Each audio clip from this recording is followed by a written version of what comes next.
Okay, Torah concept in the New Testament, rejoice in hope. Okay, so the phrase rejoice in hope in Romans 12:12 is deeply rooted in Torah theology.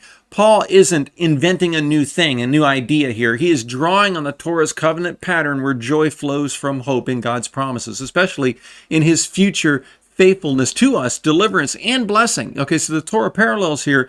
One, rejoicing in anticipation of God's future blessing in Deuteronomy 12, verses 7, 12, and 18.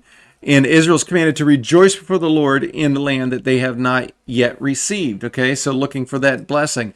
Two, rejoicing in the hope of God's provision. Deuteronomy 26, verses 10 through 11, is the first fruits. Israel rejoices before the full harvest arrives. Okay, three, rejoicing in the hope of God's presence. In Numbers 10, verse 10, trumpets over offering signal joy in God's remembrance, a forward-looking act. Okay, and four, rejoicing in the hope of the covenant fulfilled in Deuteronomy 16, verses 11 and 14 through 15, the feasts of God. Israel rejoices during the feasts, many of which celebrate future covenant realities. Sukkot anticipates future rest and security. Shavuot anticipates future harvest.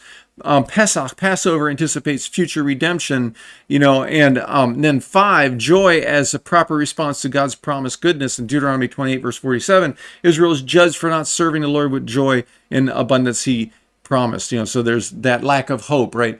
And then, so the context here is that joy is rooted in the future promises. Deuteronomy 12, joy anticipates in entering the land. Joy anticipates rejoicing in the hope of God and in his remembrance of us and in the unfolding covenant of God, the joy and the hope of the unfolding salvation that we have in the Messiah, right? The core insight is that in the Torah, this rejoicing in hope is forward-looking, grounded in God's promises, his covenant faithfulness, and his future actions. Paul's rejoice in hope is the natural extension of the Torah pattern.